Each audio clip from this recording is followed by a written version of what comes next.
So bad. Hey everyone, we were talking really important stuff like Naked Gun, Airplane, Hot Shots, and how Jared and I thoroughly enjoyed those movies, and how, as a grown-ass man, yesterday at 10 p.m., I went and saw the new Naked Gun movie.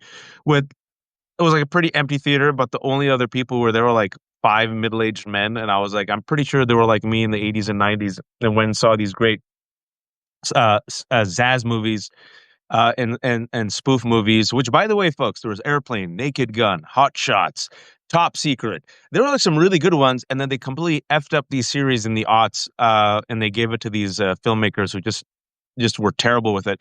But the new Naked Gun, I'm happy to report, was it made. I rarely laugh out loud, folks. I laughed out loud at least three times, and it just gag a minute. So it was very enjoyable. And we're talking about pop culture because today Jared and I briefly talked about this last week, and you all enjoyed it. We talked about the importance of storytelling myths, narratives to the MAGA enterprise. And I want to remind people that Andrew Breitbart, who died young, who was the mentor for Steve Bannon, famously said, politics is downstream from culture. And Steve Bannon really took that to heart. I want you all to remember that Steve Bannon made his money in Hollywood, in video games, right?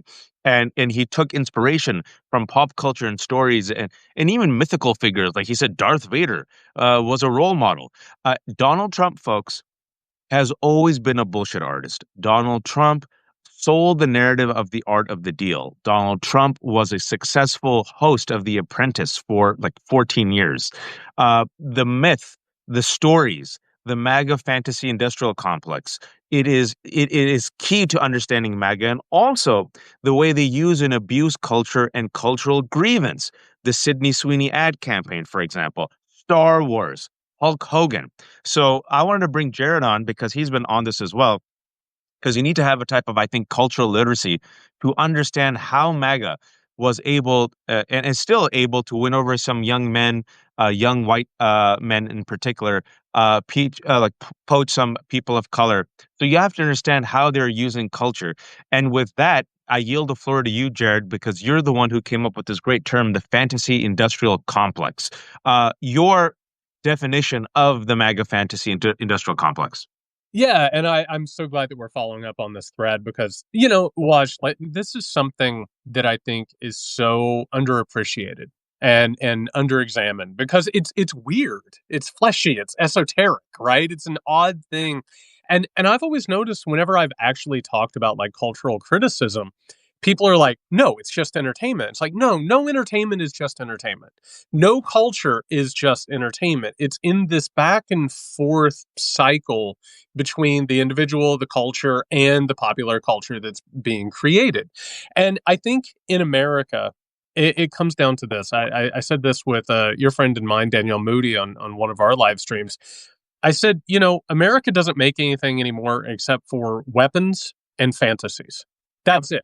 That is literally all that plastic, I suppose. And the only thing that we really have to offer is the ability to create one thing after another that allows people to sort of zone out and let things roll over them like so much warm water. And we're addicted to it. And we're in complete denial that we're addicted to it and how it works. And when it comes to MAGA, I think in order to understand it, we first have to understand, like you and I and the people who are against it, we look at it as a political thing. What are the ways that it can affect our lives? What are the ways that it'll put you and me and the people we care about in danger? How's it going to wreck an economy? How's it going to take away our rights? I think a lot of the people within MAGA are actually much more interested in the fantasy components of MAGA. Not just what Donald Trump is or what he does, but how it allows them to think about themselves, how it allows them to think about the world. And when you think about America, from the very beginning is such a bullshit story, right? The land of the free and liberty and all of that, like getting rid of all these trappings of monarchy and oppression. Meanwhile, by the way, millions upon millions of people in chattel slavery, wiping out an entire indigenous population or trying to. The entire artifice of America and the reason why it has become the empire, the most powerful empire in the world, and why it's in decline now is because of that fantasy. And Yep. all of the fantasies that we've surrounded ourselves with, what they're actually fighting for at this point, a lot of the people obviously are fighting for ideological and or economic or political goals, but a vast amount of them are fighting for their own fantasies. And Yep. they're fighting to remain in their fantasies and not be taken from their fantasies, which is one of the existential battles that we face right now. And I think this is something which there's a reboot. Speaking about pop culture narratives, it's not a remake; it's a reboot every few years.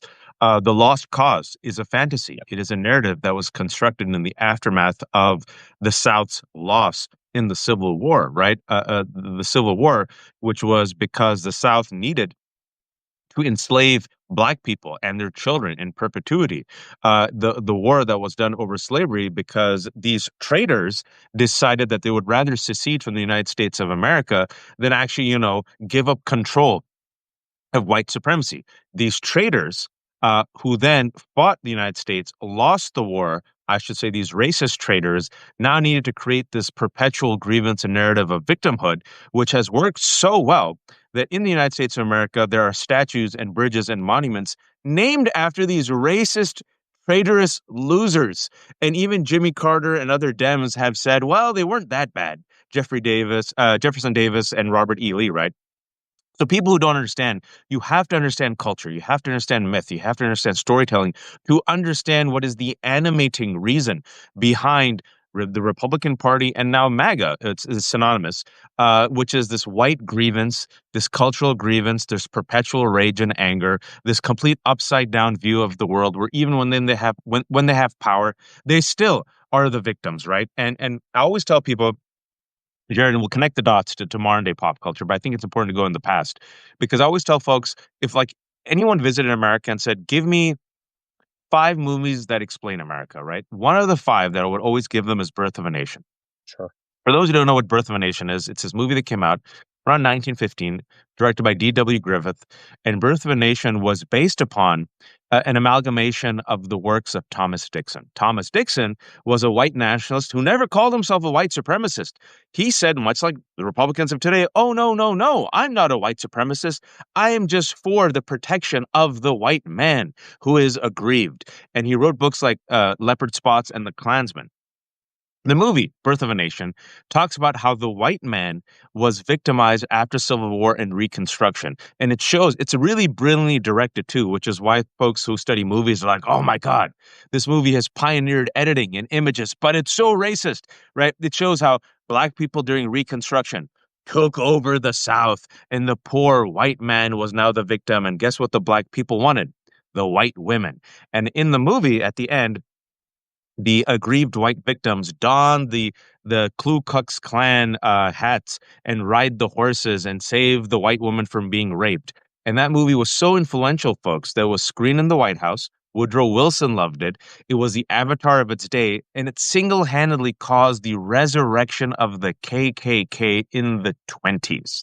Now we go from there, Jared, and explain to us how we get to the Southern strategy and the culture. Well, by the way, I'm so glad that you went ahead and made the connection with Woodrow Wilson, who, by the way, made his bones resurrecting the lost cause.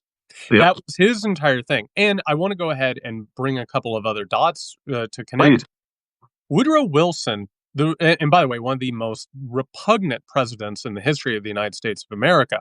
He rode the progressive era into this sort of idea of enlightened administrative operations, right? That was his entire thing. And watch what happened around that time was that people around him, including people like Walter Benjamin and Edward Bernays, who, by the way, was the nephew of Sigmund Freud, and used Freud's ideas in order to create modern public relations. They saw democracy as something incredibly dangerous. They saw what was happening around the world. They saw socialism, communism, fascism, all of it.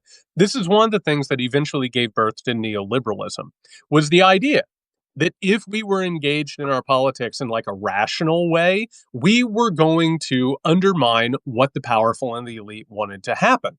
So they created what they ended up calling an administrative maze, which was the government and the workings of power would be so complicated and large that you and I and everyone else would not understand them. So, what did we need? They understood that instead of people seeking out for rational decisions, that they would need stereotypes. They would need pleasing, easy stories that they could absorb in order to understand how the world worked. And by the way, then the powerful elites, they wouldn't have any trouble. They would be left alone to do what they wanted to do. And so, what you just brought up with Birth of a Nation, which was, I believe, the very first movie to be screened in the White House by Yeah. Woodrow Wilson, who was very, very excited about it because it was his own work being adapted.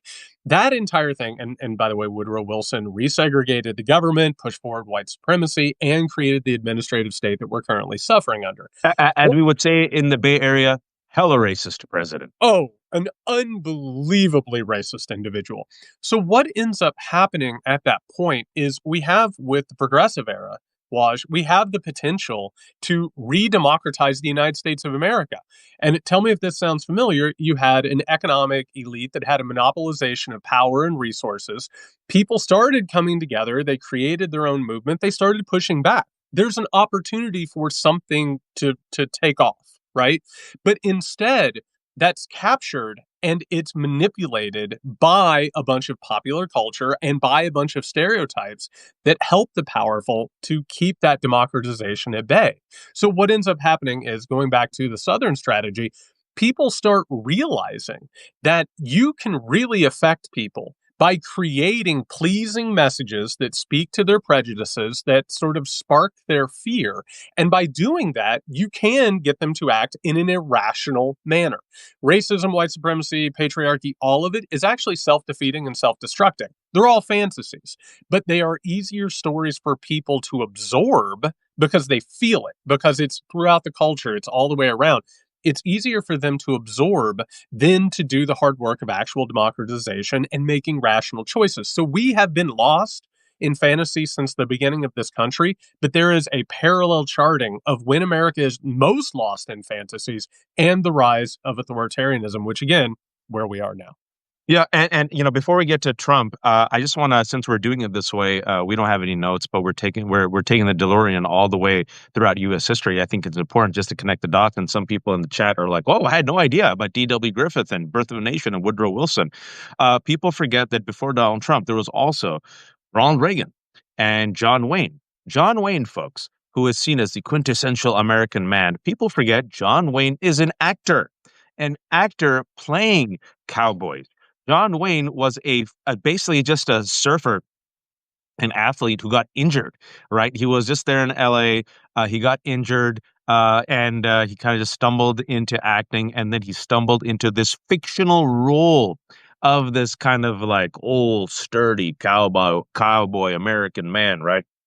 And then later on, John Wayne adopted that personality, the fictional personality of the character that was playing, right? Became sent as an ambassador of American masculinity and the old rugged cowboy man, right? Again, all fiction. Was also super racist in real life, super misogynist, right? And John Wayne, people forget that also part and parcel of the overlap was with Ronald Reagan. People sometimes forget Ronald Reagan and Nancy Reagan were actors.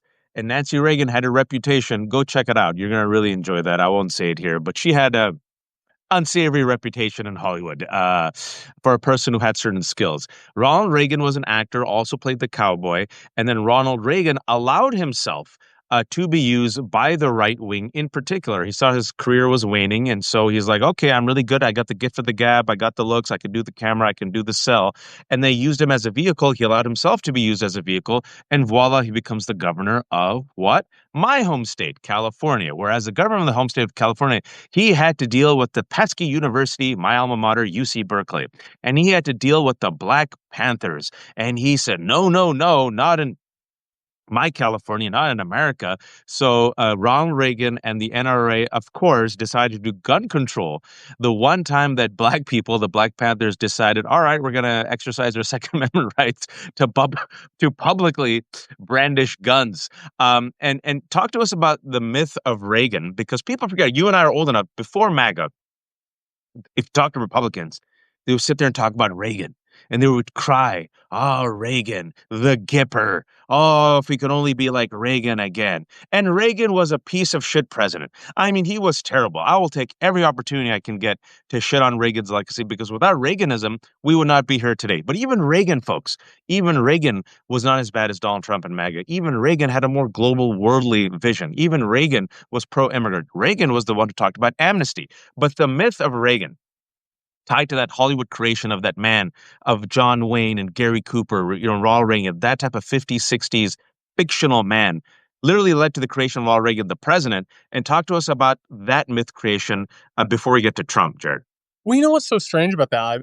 I'm not shocked that you brought up John Wayne, but I was out traveling a few weeks ago. I ended up in a John Wayne store, which was just like all of it treated John Wayne like a real person and not a fictional character.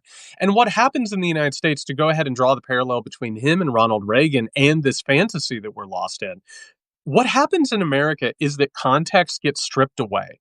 And what ends up being left is that stereotype that I was talking about earlier. People forget that John Wayne was an actor and he wasn't the parts that he played. Ronald Reagan, I mean, if you actually take a look at the history of him, the actual history of Ronald Reagan is the complete opposite of what the myth of Ronald Reagan has Yep. become. And by the way, all the contradictory information and pieces of biographical and political detail, they fall by the wayside, which helps explain what's happened with Trump. So for instance, Ronald Reagan was not just in Hollywood. Ronald Reagan was like going to communist meetings. So was Nancy Reagan. Eventually, he rises up the ranks, and not because he is a genius for detail. He actually, you want to draw parallels with Trump, they had to figure out ways to give him intelligence briefings. He didn't understand things. He didn't actually want to do the job. In fact, if you want to understand Ronald Reagan and Donald Trump, it's like if Ronald McDonald was announced as the CEO of McDonald's. They are out there shaking hands, they're doing the act, all of that. Meanwhile, behind them, there's a group of very, very competent, intelligent, meticulous people. This happened, by the way, with the Heritage Foundation, same as with Donald Trump and Project 2025, which is that every Republican president since Ronald Reagan is handed an agenda, basically a step-by-step guide of what they need to do.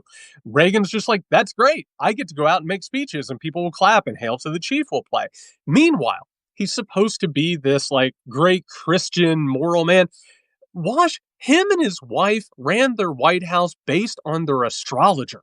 Like they were literally so in tune with their astrologer and mysticism, which is the exact opposite of anything that you learn about any of these things. He didn't go to work. He didn't actually do things. He went out, he shook hands, Hail to the Chief, played. What happened here is that as America progressed and as the fantasy industrial complex that we're talking about really took off, and if you even look at the eras of popular culture, if you look at the 1980s into the 1990s, a really fallow period, really, really bad. And what was the popular culture, Waj?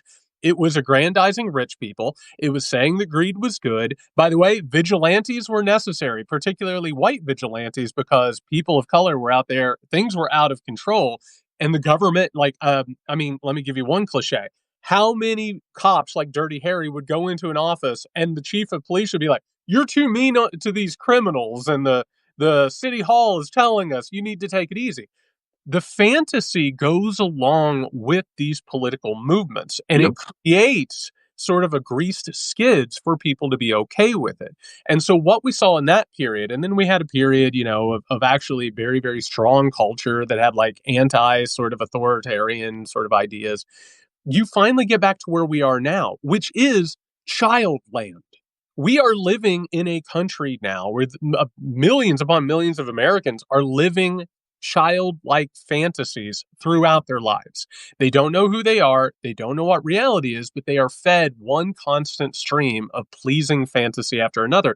And they are so completely addicted to it that, much like an addict, if you try and take it away or you try and change it, they get angry, they get violent. And that gives you a little bit of an idea where MAGA came from.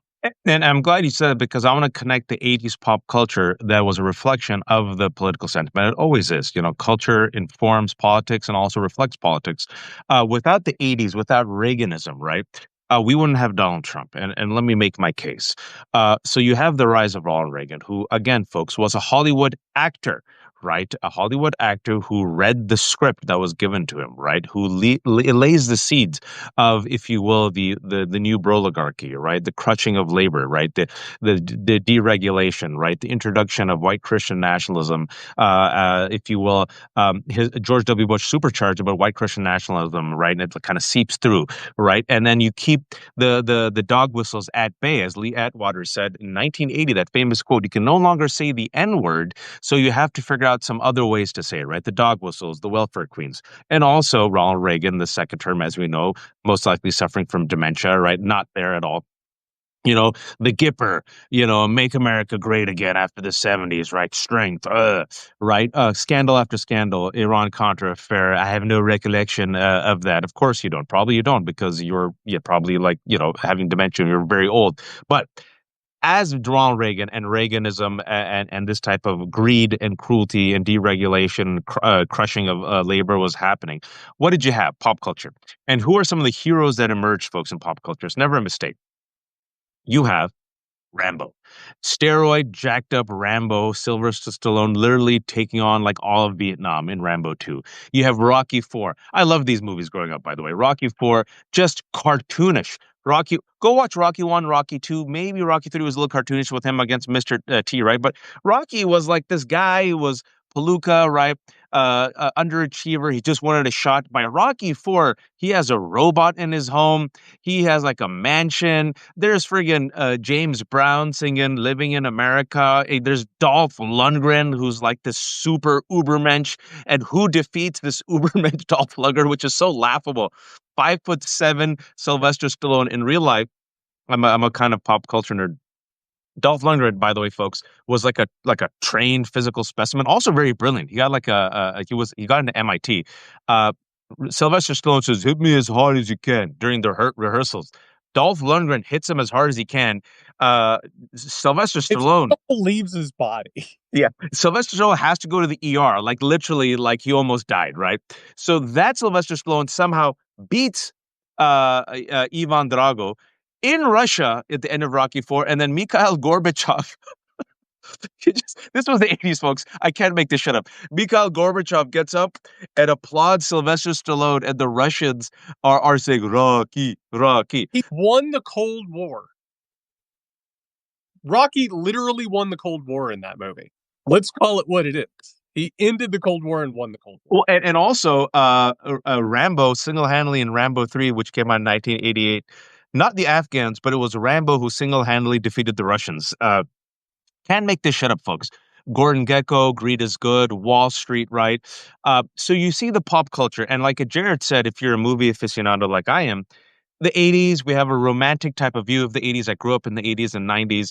But as far as like quality movies, 80s were dumpster fire, especially sandwiched in between the 70s and the last high peak of cinema. Some fantastic movies came out in the 90s, right? But also in the 80s, you see the creation of two other caricatures, which I want to talk about. 1979 Iranian Revolution. Pop culture reflects what's happening in society, but also informs it. The villain in WWE, and we have to talk about WWE before we talk to the UFC. The villain, everyone remember? Iron Sheik, right? And who was representing patriotism, strength, masculinity, whiteness in America? Tell them. Oh, that would be Hulk Hogan, my friend. And I want to go ahead. I want to bring one thread through on something just for people who watch this and they're like, popular culture doesn't really do all this. You brought up Rambo, one of the most iconic characters.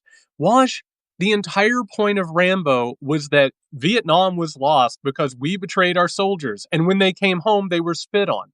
That, by the way, was one of the driving campaign speeches of Ronald Reagan. Guess what? That didn't happen.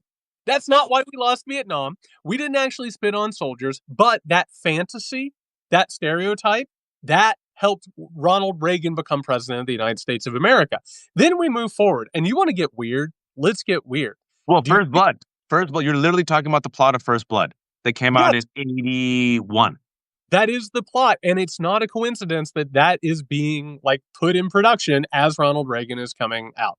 Do you know, quick piece of trivia before I get into the Hulk Hogan piece, do you know who the Iron Sheik beat for the WWF title? I should know this. Oh, I hope you do. Who? Bob Backlund. And Bob Backlund, to go ahead and bring this thing full circle, Bob Backlund doesn't get remembered in this entire thing. Bob Backlund was almost like an Opie Taylor type character, just very boyish. He was a good guy. He never cheated, any of those things. The Iranian villain stole the title Yeah. from the boyish, innocent young hero.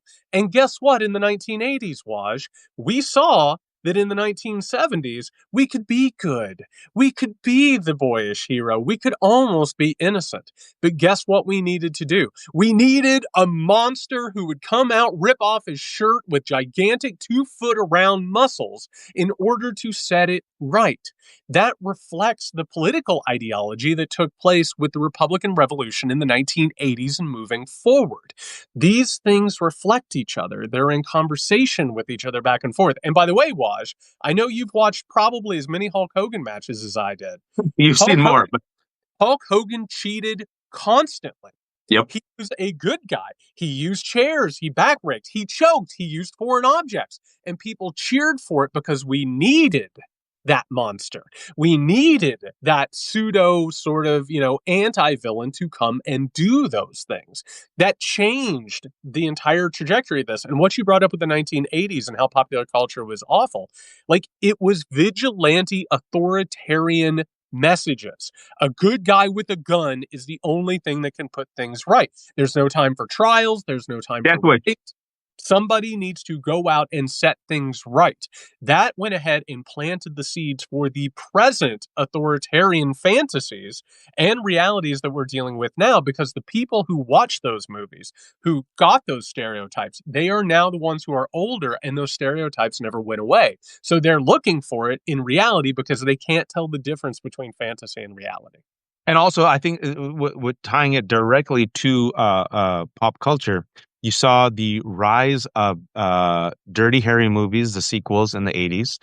Several sequels came out to the first Dirty Harry, Sudden Impact, and a few others. And then you saw many sequels to Death Wish, Charles Bronson, white man with the gun, doing the work that needs to be done, taking out, oftentimes, not always, the scum on the streets, which often, not always, was people of color and poor people, right? Because you can't trust the institutions. The cowboy, folks, right? The lone man, the Rambos and then the Rockies and the Reagans, right? And all white men. And Hulk Hogan was, is, for his career until he just recently passed away, white, tall, buffed, blue-eyed, blonde, right? And he was the one who not only took on like Iron Sheik, but he was the one who took on real-life behemoths like Andre the Giant, was able to pick him up and body slam him. American exceptionalism. And as this was happening, and we're going to intersect it, folks, for those who are watching and on this journey with us so far, don't worry. You think you might a few of you might still think we're stretching. No, we're gonna land this plane. Um, Hulk Hogan, WWE. There's another person who rises in the 80s. His name is Donald Trump, and there's no coincidence. Tell us, Jared, the narrative of Trump in the 80s and the narrative that he promoted about himself. Okay, so actually, it's very funny that we're talking about this. I'm writing an article right now. I already wrote an article about Hulk Hogan. I also lost another one of my childhood heroes, Ryan Sandberg, the baseball player. Oh And, yeah, Chicago and Cubs, man. yeah, and it's weird. I lost them within 4 days, the two major heroes of my childhood. So I'm actually writing an article right now. And you know what I found, Wash? I found a promo from WrestleMania 4, which took place in Trump Plaza in New Jersey. And before his tournament match with Andre the Giant, an extremely coked up Hulk Hogan gave an interview in which he told fans that he was going to body slam Andre the Giant so hard that it was going to open up a fissure in the earth. It was going to sever the entire East Coast. And guess what? Donald Trump, the family man, was going to cling to his family in the Atlantic Ocean. And inspired by Hulk Hogan, he was going to give up his materialistic obsessions and he was going to focus on his family. And then Hogan was going to save him from the ocean. Right? That was the message that Hulk Hogan gave before his match. The entire point is this. We had a weird, complicated fantasy world that was created for us in the heyday of the 1980s as mass culture really, really took off.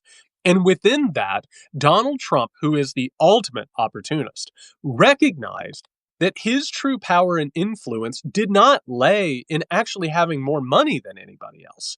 It lay in the ability for him to play a character, the real life Gordon Gekko, the man of the 1980s who was richer and more flamboyant and more obsessed with wealth and power than anybody else. There's a reason why he's so ornate. There's a reason why he's so gauche, is because he's playing a character. A character, I might add, much like someone like a Hulk Hogan or a John Wayne or a Ronald Reagan.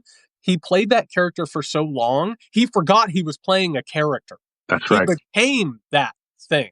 And because of the fantasy, people were able to forget the fact that Donald Trump lost more money than almost anybody in that period of America.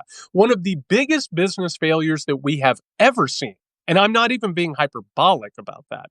This is a guy who couldn't even run a casino successfully. Two. Yeah, 2 casinos. Try and wrap your mind around that. But it didn't matter what the reality was. What was important was the fantasy, and it was everywhere. And if you go back through culture, it's really eerie now. He's everywhere. He's in songs, he's in movies, there are references to him. If they're showing a shot of a building or of New York City in a 1980s movie, they're going to show Trump Tower. Like all of this was successfully integrated in how we navigated the world. Home Alone 2. Remember that when we saw it as kids? Which brings us to the ultimate problem here, Waj. Right now, in the United States of America, we don't just face a battle between democracy and fascism. It is an existential battle between people who are lost in fantasy and never figured out it was fantasy, and the rest of us who are looking around and saying, oh my God, people have lost their minds, they need to wake up. And Donald Trump successfully took advantage of that, probably more than anybody else that we have ever seen. And folks, as Trump comes out in this coked out '80s of excess and glitz, and America being America, F yeah, with Ronald Reagan, narratives, myths intersecting with WWF, which became WWE. Which, by the way, folks, I will give it credit. Jared is a much bigger fan than I was, but I used to watch that religiously every Saturday. I saw all the WrestleManias on tape, the Summer Slams. I mean, fantastic storytelling in WWE. That's all it is. It's a storytelling factory, right? That deals with archetypes and myths and heels and villains and good guys and bad guys and betrayals, right? So Trump is hosting WWE. All right, I just want to stick with that for a second. Trump ghostwrites. He doesn't write anything. Art of the Deal, a complete bullshit narrative of him as this master dealsman, but it's complete bullshit as we know because he was a failure. But we buy it as a society. We buy this carnival barker to the point where I'm watching Home Alone 2 in the theater. And remember, folks, Home Alone 2, right? If I remember correctly, it comes out in 1992. Macaulay Culkin's character goes to New York. Who does he meet in New York? Donald Trump. People forget that. So Donald Trump was so seeped into the culture as allegedly this picture of New York and real estate that he meets Macaulay Culkin. And when Macaulay Culkin goes to New York, he has to, of course, he has to go to the Empire State Building. There has to be a shot of Statue of Liberty, and he has to meet Donald Trump, right? So now we fast forward, and before we get to UFC, because you're a wrestling fan, do you remember when Trump was invited by Vince McMahon to participate in wrestling, and how Trump, a man with cankles who I've never seen walk or run or friggin' like do anything physical, somehow was able to beat Vince McMahon and the crowd went wild? Can you tell people that story? Yeah, so I forget which WrestleMania it was, but it was marketed as the Battle of Billionaires. Both of them chose a champion. I believe Vince McMahon chose a guy named Umaga, and I believe Donald Trump chose Bobby Lashley. And it ended with Donald Trump tackling Vince McMahon and beating him. And one of the things, and can we get weird? Is that Yes. okay? Okay, let's get weird. All of this is weird. This is America. Look at this entire conversation. This And mother by the effer, the president of the United States of America. I promise you, what I'm about to describe is not nerding out about wrestling. It will help you understand where we are now. Something happened with the dawn of the internet. Everybody knew that wrestling was fake, right? Eventually, at some point, because the internet told you what was going on. Eventually, reality and fake reality started to blur, and they started doing a thing called worked shoots. And eventually, people started to realize there's a story behind the story, Waj. And it starts with Bret Hart. If anybody doesn't know what the Montreal Screwjob is, I'm telling you, go look it up. And what the grifters figured out was this, Waj. If everybody knows that you're running a grift, run a grift underneath the grift. Admit that everything's fake, but then fake it at one more level. Donald Trump and what he was able to do, and eventually with Vince McMahon, he was able to create this. What they figured out is that you can actually gain confidence by saying, and tell me if this reminds anybody of maybe a speech or maybe some comments or some things that were said at a debate. You say, hey, all of this is fake. I know it's fake. I've participated in this being fake. I'm not being fake right now telling you this is fake. And then what do, Waj? All of a sudden, you are the person who's going to expose all of it while you're actually making the fakery more fake. So, what we're actually talking about is a reality within a reality. And really quickly, if people don't believe this shit, I'm going to give you one more example. Hulk Hogan, you remember when he became a bad guy, correct? Right. Okay, what group did he join? The New World wasn't the New World Order with what was it? Was that, am I close? The New World Order. And by the way, where did the name New World Order come from, Wash? George Bush, the father. And it was this new millennial conspiracy theory that America had been betrayed, correct? Oh, nice. Yes, I haven't thought about. Yeah, yes, yes. So let me throw one more thing at you, and I want people to wrap their head around this. The New World Order involved Hulk Hogan, the embodiment of an American hero turning his back on America. Sounds like the New World Order, correct? The Ah, fan was a guy named Scott Hall, who in the WWF played Razor Ramon, a criminal Latin man. a white dude, by the way. This white dude pretending to be Hispanic. The third guy was Kevin Nash, who in the WWF played a character named Diesel, the personification of a truck. In other words, shipping from NAFTA, the movement of jobs and goods from America to Canada and Mexico, the betrayal of America through the New World Order. This was not intentional. This was an unconscious thing that came together because culture reflects reality and reality reflects culture. Nobody thought about this. Nobody planned it. It just came together that way because it's an unconscious cycle. And Donald Trump, for a time, was conscious of this shit. And at another time, now, when his brain has absolutely melted, he doesn't know. Which is why it's so frightening how many of the people have bought into the bullshit cycles without realizing that they're bullshit cycles. I think it's a really good astute point that you made that when we were growing up, right? What WWF, which became WWE, really tried to do, and I remember Hulk Hogan, even when he was did interviews, because like you, he was my favorite wrestler. I used to watch. I even watched the horrible movie he was in 1990, No Holds Barred. No. Terrible. But I saw it. I was like one of the 7 people who saw it. And then later, Macho Man became my favorite. But like Hulk Hogan, man, I had when it came to I played all the video games. I got all the tall Hulk Hogan like WWF wrestling toys. He, in the 80s and early 90s, folks, if you all recall, every time he was interviewed, he would say, "It's all real, brother." All these people who say it's fake. And everyone's like, "I think it's fake." No, it's all real. And then in the mid 90s, like you said, they realized, well, everyone knows it's fake. Let's just lean into it and say, yeah, it's fake. And let's be even more melodramatic. Yes. Yeah. We won't admit it, but you know it's fake, right? And this was a shift. People forget that, like now everyone knows, like The Rock and John Cena say, "Yeah, come on, we're playing characters." In the 80s, it wasn't like this. They really tried to, if you will, pretend that the clearly melodramatic fictional storytelling was fake. But then they leaned into it and they became even more successful. And the people became participants, willing participants in the fakery, right? Which is literally Donald Trump's entire life. It is his entire career. We know you're a bullshit artist, but you're such an entertaining bullshit artist that will give you, free platforms. Well, Letterman said that he knew Everyone in New York knew that Donald Trump was a bullshit artist. They used to laugh at him. But since he was such an entertaining clown and so good on TV, they gave him the platform to play this character.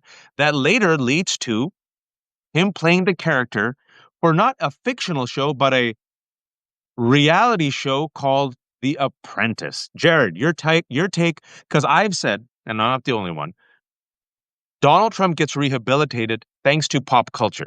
Without The Apprentice, Donald Trump does not become president, folks. Let me repeat this. Without The Apprentice, Donald Trump does not become president. Talk to us about the reality TV show Apprentice and how it rehabilitates Donald Trump in pop culture that allows him to become this disastrous force in modern history. So, The Apprentice, of course, is the NBC reality show in which Donald Trump is portrayed as this brilliant businessman. It's completely edited, it's completely scripted. All of it is just absolutely just twisted to the point of unreality. When we watch reality TV, we see the name reality TV. We know it's not. We know that producers are making choices, that things are being staged. But here is the main power of it, Waj. The reason why someone Donald Trump was rehabilitated the way that he was is because capitalism and the status quo, it needs us to believe in these things. It needs us to believe that the wealthiest men are the most competent men, the most powerful men are the most competent men. And we may understand that it's fake, but there's something inside of us with the way that we were taught to look at the world. We need those things. This is why the cult of Elon Musk popped up. This is why, we watch something like the Marvel movies, and those movies are basically American myths.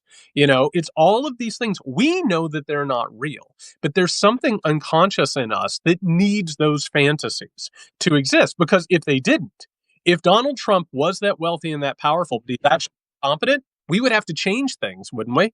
We would have Yep. to do something different. We would have to have a different type of political paradigm, and we would have to fight for it. But there's an unconscious desire for us not to face those things. And so as a result, these shows, these fictions, these myths, they go on and affect us in ways that we're not even aware of, this unconscious desire that we have. And that's even going back to our media, Waj. How many times have we seen people in the media try and project onto Donald Trump competence? This is his 10 years. It's constant. And the reason is because these myths are so important for us in order to not have to make changes and realize the fantasy that we've been living in has been false all along. And folks, Donald Trump, again, before it was UFC, was the WWE. Who is in his administration? Linda McMahon. Who was a supporter of MAGA and Trump before he died? Hulk Hogan. Who was used by the Broligarchy, one of the supervillains, Peter Thiel, to dismantle Gawker? Hulk Hogan. Peter Thiel used Hulk Hogan to dismantle Gawker because Peter Thiel was so upset that Gawker, which actually did some fantastic investigative reporting, outed Peter Thiel as a gay man. Yes, a gay white nationalist. That's Peter Thiel. Peter Thiel was so upset that he used Hulk Hogan and a story they did on Hulk Hogan, and Hulk Hogan allowed himself to be used as a puppet of Peter Thiel, as I should say, as a battering ram of Peter Thiel against Gawker, right? And then you have UFC. UFC is like the modern day version of the WWE. Same thing. Ubermensch, alpha man of the 80s in the ring. They don't talk about their feelings because that's gay. No homos. They just beat the shit out of each other and choke each other out. And if you're a real man, that's what you do. You get in the ring. No woke gay shit. And real men get in the octagon ring. And look at the fiction. The people, the in-kind donation. I always say UFC is an in-kind donation to MAGA. The one sport that loves Donald Trump, the one industry that loves Donald Trump. Dana White, the creator of UFC, another man who, by the way, was openly caught slapping his wife just like a couple years ago. Remember that? Dana White was invited to not just the inauguration. Dana White, the creator of folks, this is like the plot of Idiocracy on steroids. We can't even use Idiocracy anymore because Idiocracy was not this idiotic. Dana White was also invited by Donald Trump on the election night, where Dana White gets on stage. I'm saying this is literally America, folks, the CEO of UFC, and then turns around and thanks Theo Vaughn, Joe Rogan, and the Nelk boys for helping Donald Trump win. There's so much to unpack there. I give you the first attempt, Jared. Yeah, I think the thesis here, and I think it's, again, a really misunderstood thing. The most ripe target demographic for fantasy in the United States of America are white men. They are incredibly insecure. The only thing that they have is the fantasy of white patriarchal supremacy. They were born a certain way, and therefore they're better than everybody else. Meanwhile, science tells us, studies tell us, experience tells us, Wash, who is more emotional than a young white man? They are so angry about everything. They're so mad about their comic book movies being taken over. They're so mad about their Star Wars and their video games. They're so angry about this that they're willing to throw away democracy for someone to tell them it's okay and give them back their fantasies. The entire point here, UFC, it protests too much. The manosphere, it protests too much. There's a reason why someone as pathetic as Mark Zuckerberg is now all of a sudden like, yeah, I'm into MMA. It's like, who are you kidding? You're fooling yourself. They are living in this perpetual, like, very, very sad, patriarchal, insecure fantasy. And through that, what we're dealing with, right? And by the way, this is how fascism works. Fascism was a patriarchal movement of male insecurity. A bunch of people who had been humiliated or felt emasculated, they put on the armband, they went out into the street, they battered people, they engaged in a mass fantasy with one another to overcome their male insecurity. And that's the main focus of not just fascism, but the fantasy industrial complex we're talking. And if you listen to all these guys, the manosphere, the brosphere, I mean, literally, folks, they said, yeah, now we could say the R word again. I'm like, you will voluntarily give up Medicaid. You will voluntarily give up democracies just so you could say the R word and the G word. I'm not making this up. And people like Andrew Schultz, who, now he's turning on it, but he's part and parcel of the manosphere comedians who wink, wink, weren't MAGA, but were MAGA because their base was that way. He's a guy in his early 40s who said, the reason why I can be Republicans are cool now. They let men be men, and like you can find women attractive and like girls and stuff. I'm like, you're a 42-year-old man, a white man with a wife and kids. What? And like, do you really need to say the word gay that bad? And the answer was yes. Yep. Right. They really need to say gay that bad and retard that bad, and they needed fictional Jedi characters who aren't real to be white because they can't have a black or a female Jedi. That's too much, right? And I think that's what's important. We talked about this briefly last time. When it comes to fantasy, the reason why the fantasy is so important, I think the reason why Andor worked for so many, Andor, the series we've talked about many times, none of the people in Andor have superpowers. They're just average Jose's. So you can have a Diego Luna, right? You can have a Latino, a white person, a black person. But God forbid if they do a reboot and a main Jedi is Asian or black or a woman. Jared, they lost their mind over Acolyte. They lost their mind over Ahsoka. They lost their mind. Black Little Mermaids. Sydney Sweeney. You're literally, folks, if you think we're lying, look at this week. Look at Ted Cruz, a grown man with a wife and kids, the way he's talking about Sydney Sweeney. I don't know if you saw his quotes. He's like, bro, are you, like, that's gross. Like the way they're talking about Sydney Sweeney, Daily Show did a really good piece yesterday. Like you have these grown white men talking like horny young boys, and like they're projecting as a red-blooded American male. I love good-looking women. I'm like, I think you are protesting too much, sir. Yeah, and just to go ahead and bring that around, one of the beats I've been on because of my neurodivergent obsessions is paying attention to how pop culture aggrievement has been a pipeline for Oh, MAGA. of course. And Absolutely. and there's such a financial incentive for people to go after every comic book movie, every franchise movie, whatever, just because it's telling white men they're coming for your characters, they're coming for your stories. The And great replacement. right, it's literally white replacement theory with a pop culture varnish to it. And if you don't believe me, go on YouTube and just spend a couple of minutes. It is one video after another that is about they are coming for your thing with the message. And the entire idea is that white people are being replaced, that there's a corporate QAnon deep state type thing happening. There's an entire reason why this has happened that we haven't gotten into, which is the corporate financial incentive that goes after demographics. That's all that it is. But they are turning it into a conspiracy theory, which radicalizes people. And what you just brought up, that terror at having a single character be a person with dark skin or a gay person, heaven forbid, it betrays something, which is the fantasy and the mythologies that power this country are the most important thing to this country. Because if it's disrupted, if popular culture and the myths involve people of color or gay people or women, everything will topple.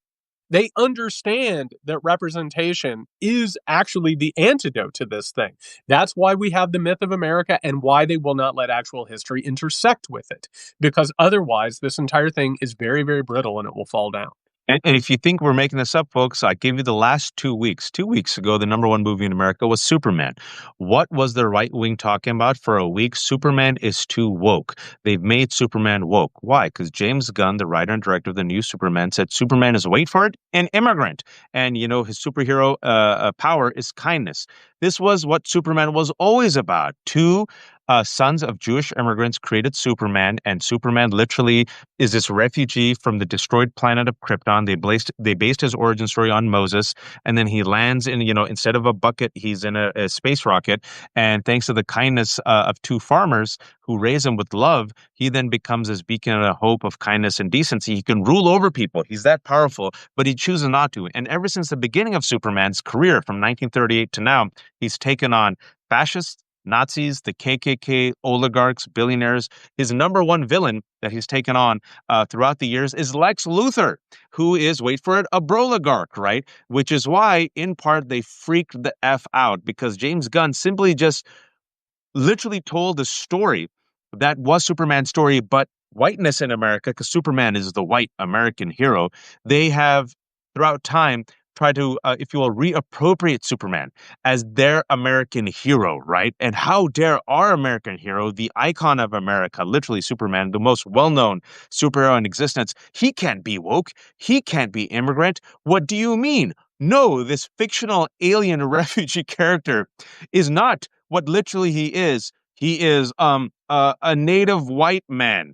And it's so important for us to talk about this that we will derail all the horrible things.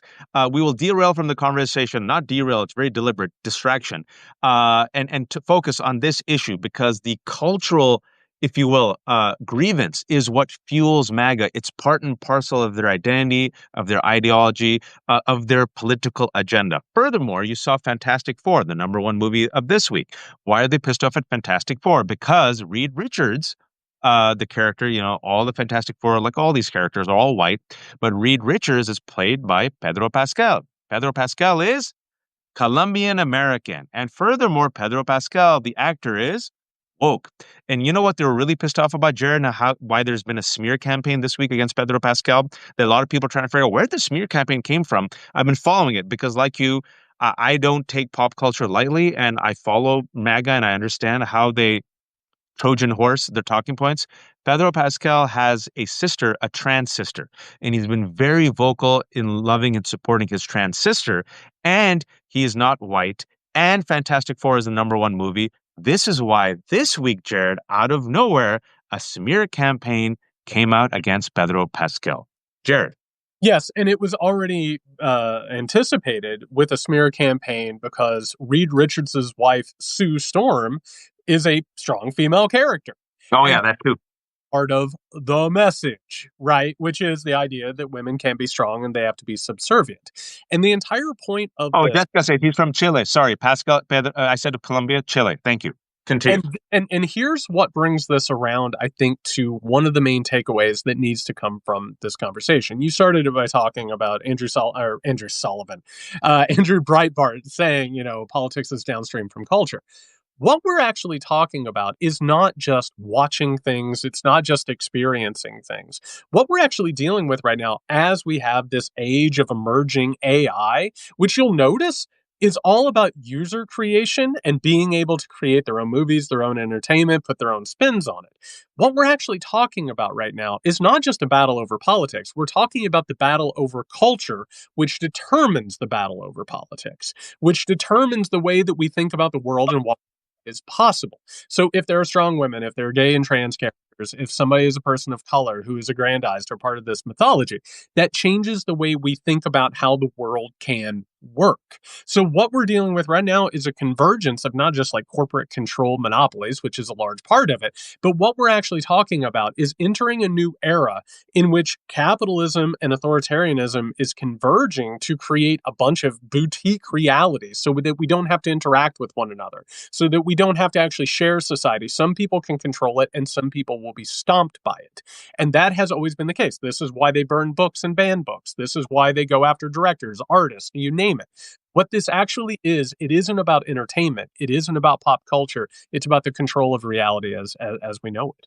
And then now, thank you all for being with us for the past 50 minutes. There are nearly 900 people. I strongly recommend you all listen to Jared being brilliant. We'll have this up later today on both of our Substacks. But now we get to the point where I deliberately said the failure of the MAGA industrial complex. And I think you're seeing the cracks in the past month, vis-a-vis the Epstein conspiracy, vis-a-vis Donald Trump getting older, vis-a-vis him lashing out on Josh Hawley because he misunderstood what Hawley was trying to do. You're seeing the weakening. You're seeing the overreach. You're seeing, if you will, to me, you're seeing the nurturing cocoon of the fantasy that they so desperately need cracking. Uh, Ultimately, why is this myth always? Why has this myth always been doomed for failure in America, Jared? Well, any movement that is populated by aggrieved people, they're aggrieved for a very particular reason. There's a reason why Adolf Hitler was a failed artist. There's a reason why, when you look at the right wing media, it's one failed screenwriter, comedian, and personality after another. Ben Shapiro, for people who don't know, wanted to be a screenwriter, sucked at it, No, ended I up didn't know that. I did not know that. Oh yeah, ended up becoming a complete toady for this right-wing group of like billionaires. And guess what happened, Waj? Once he got all of that money, and by the way, from other countries, I believe he was part of that crew. What did they do? They started producing their own series and movies and cartoons. Guess what? They sucked. They were terrible. These people Terrible. are actually talented. The aggrievement that they have, and Donald Trump runs on this. Donald Trump is president because he was pissed off that he wasn't accepted into the New York socialite groups, because he wasn't talented, because he was a hack, because he wasn't able to do these things. The reason why it's failing is because the people trying to take control over it. And if you don't believe me, go watch Kristi Noem's videos of her at the concentration camp in El Salvador. Take a look at the cruelty that they're showing. The video recently of Obama being arrested with YMCA, right? That AI thing that Donald Trump shared. The reason why it doesn't work is because the soul repels from it. It sucks. We don't want to see that. We don't want our reality to look like that. There's no nuance. There's no talent. What we're actually watching is an inability to control culture through anything but violence. And naturally, the human rebels against that. We don't want to be conquered. We don't want to be oppressed. The fact that they can't create something cohesive and convincing, it's bad art all the way around. It sucks. And that's one of the reasons why it's brittle and it's vulnerable.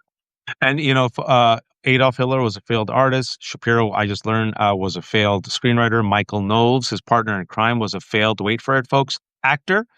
He played a horny gay man who has gay sex in a fictional movie that is on YouTube. Surprise, surprise! When he was in Yale, you see so many of these individuals, failed comedians, or comedians who couldn't really like make it, who have no.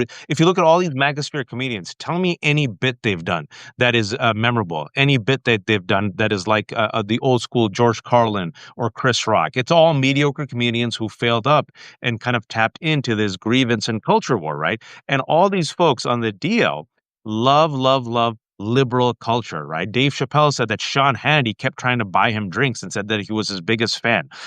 We see J.D. Vance vacationing where? In California. We see Charlie Kirk taking a shit in New York, but guess what? Guess where he was vacationing with his family? New York, right? They love Hollywood pop culture. George Clooney, I think, said this as well. All these right-wing people want to hang out with them and love them, but they were never invited to the club. Oh, how desperately they want to be invited to the club. I've talked to some other folks. Olivia Troy, who left the first Trump administration. She was a career person in security.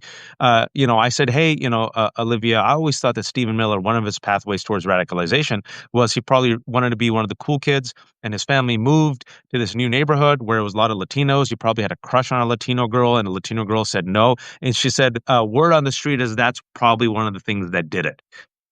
I just want to point out, to go ahead and give a historical context. I've been doing a lot of research over the roots of fascism and Nazism. The ideologues and the philosophers, Waj, every single one of them share one thing in common besides a hatred of democracy and other human beings. They were rejected. They weren't given the posts that they wanted. They weren't Zuckerberg. Exactly. We are talking literally about an aggrievement movement. People who wanted desperately to be part of popular culture, to be part of the cool kids club. Stephen Miller, by the way, a textbook example of somebody who wanted to be accepted, wasn't accepted, and said, I don't want to be part of your club anyway. I'm going to anger you. I'm going to come after you. What we're actually talking about is a movement that psychologically and unconsciously, I doubt that they could tell you this, it is motivated, much like the fascists and the Nazis of yore, it is motivated by people who have been rejected and now say, I don't want to be accepted anyway. I'm going to take this over and I'm going to crush you. That is the psychological marker of these people. And someone just said this. We have a very smart crowd. I was going to bring it up, but I think Robin just brought it up. I keep the receipts. Rush Limbaugh, folks, for those who don't know, Rush Limbaugh always desperately wanted to be sportscaster. He Yep. just couldn't hack it. Somehow he got an opening to do politics. He was really good at it with the gift of the gab. So the talents that he had nurtured to be a sportscaster then got used and deployed to do this. And also Glenn Beck. Glenn Beck wanted to be a radio host or like a Garrison Keillor type. And that was his dream. But he realized, I can't make it there. So politics. Sorry, Jared, go Well, ahead. well, Waj, on your point about Rush Limbaugh, what happened when Rush Limbaugh built up his career of white aggrievement and was given a spot on Monday Night Football? ESPN, Monday Night Football. What happened? He was terrible. He was terrible. He was absolutely atrocious because he didn't have the talent to do it. That's the whole point. The thing that he wanted, he couldn't do it, so he did something else. And then he had his opportunity and he blew it because he was so bad at it. I think he didn't even last a year. I remember it was like very controversial that they brought him on. Sports don't mix with politics. Yeah.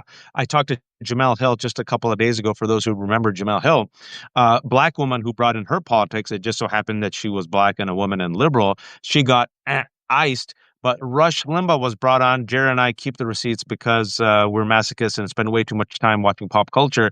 Rush Limbaugh, when he got his opportunity, failed. That's why you all don't remember it. Ate, Huh? ate shit. And Hard. you know who else ate shit and was terrible when they brought him in the booth during Monday Night Football? Anyone remember? Dennis Miller. Miller. Yep. Sports and politics and pop culture, don't mix. Keep it out. Oh, yeah. Dennis Miller, who went straight up neocon after George W. Bush, he was brought into the booth. It was one of the most disastrous decisions. He just sat there and looked like just flailed, just Well, completely flailed. just real fast, if people are still on the fence about this thing, take Dennis Miller, take Rush Limbaugh, take Donald Trump, Hulk Hogan, any of the people that we're talking about. What do they have in common besides this aggrievement and hatred, Waj?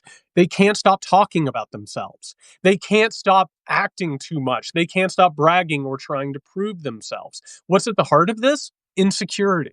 The reason why Dennis Miller wasn't actually, I mean, an incredibly intelligent person and actually a really gifted comedian, the reason that he couldn't be as successful as he could have been is because he needed to prove how smarter he was than everybody else.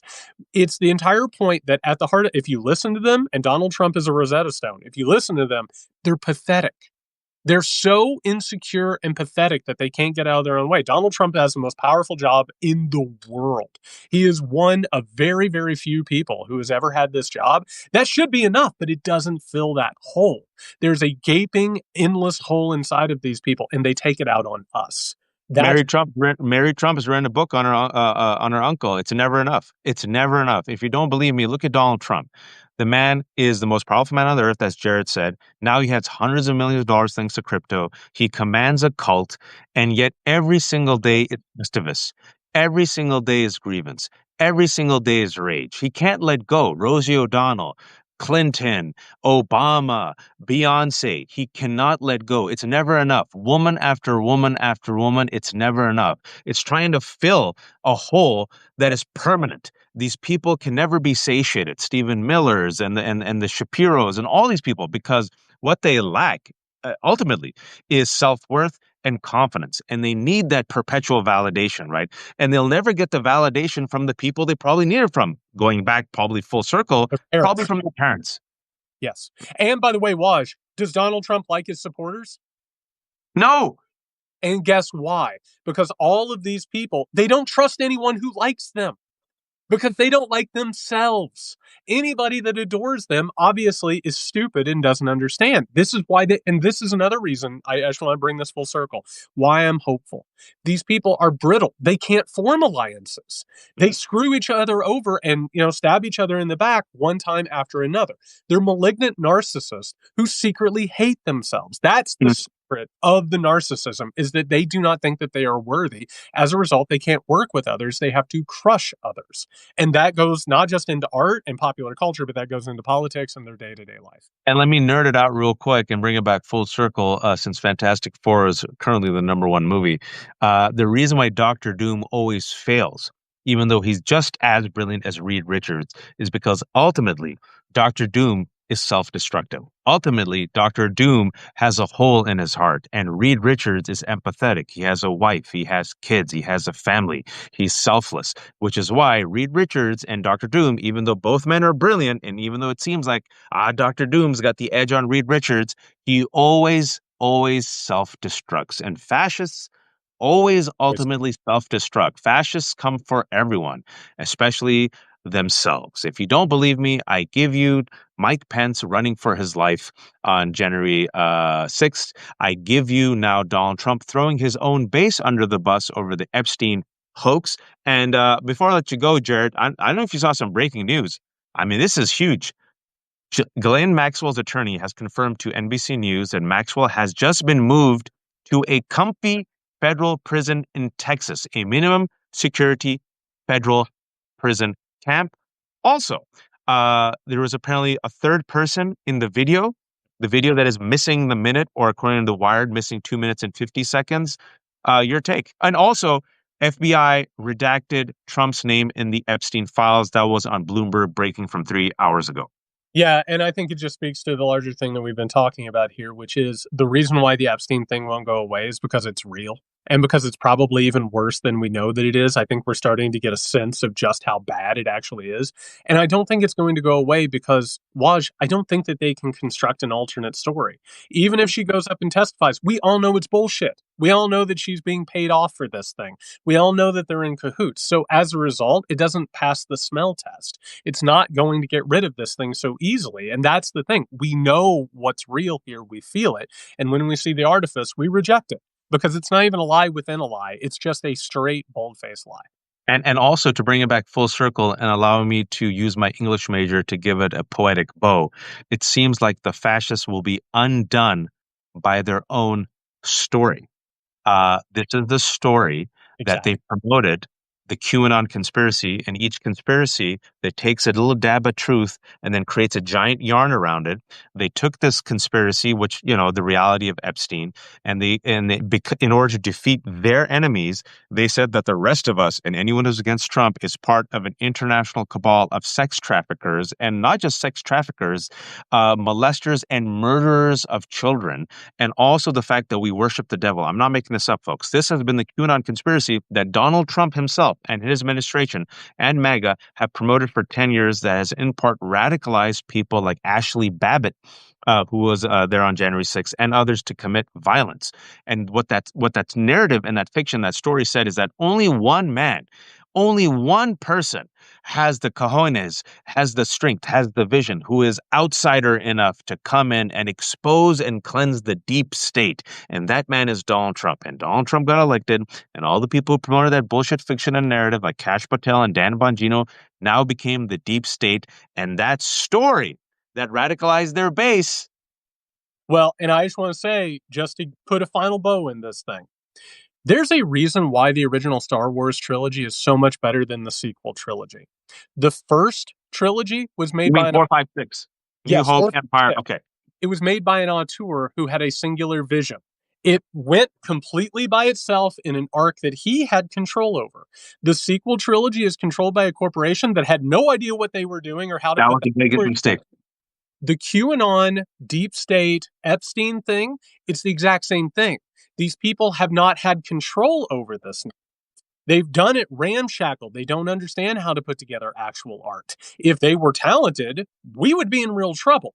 But the fact that they're amateurs who are making this thing up as they go along, it's not going to have that satisfying arc. It can't be malleable because they've created something that is self-destructive. And it goes back to what we're talking about, which is the difference between actual art and fake bullshit art.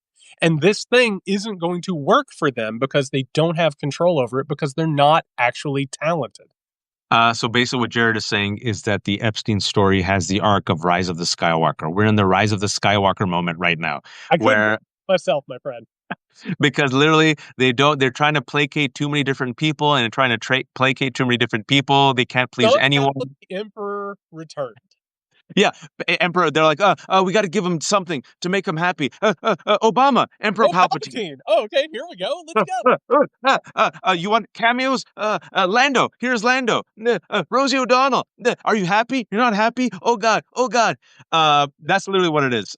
Folks, I could have talked to Jared another hour about this. There's very few people who understand the intersection of pop culture with politics and can nerd out with me. I hope you all enjoyed it. I kept Jared longer than I usually do. I feel bad. I always tell the guys it's going to be 40 minutes. This time it was about 70 minutes.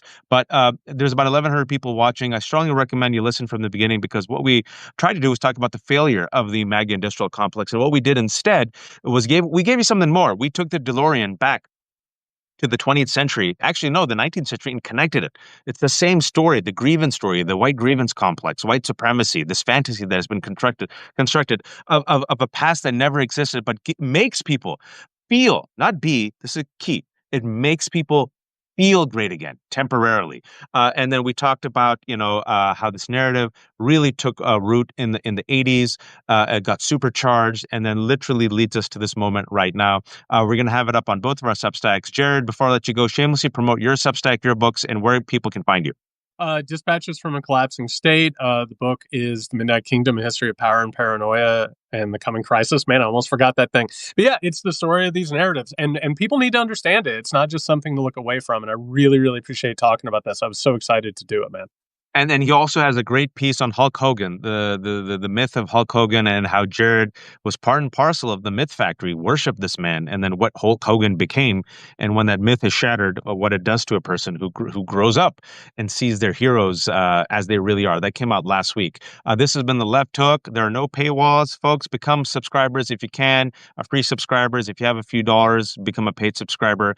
And also, I'll be back in about 17 minutes. The timing is fantastic. I'm talking to Zev Shalev, who has spent like 10 years following the Epstein money trail, and also Lev Parnas, who was one of the MAGA supervillains, a Trump's fixer, who then went to jail, has had a mea culpa, and still has sources within the Trump administration, some of the worst people on earth. And the timing of this conversation couldn't be better because we didn't know that Ghislaine would be moved to Club Fed, and we didn't know that Trump's name was redacted, and we didn't know all this other stuff. So we're going to talk about that in 15 minutes. Join us, and we'll have this conversation up in an hour. Until next time, folks, be kind, be decent, be empathetic, and please, oh, please don't be a fascist. Take care, Jared. Later, buddy.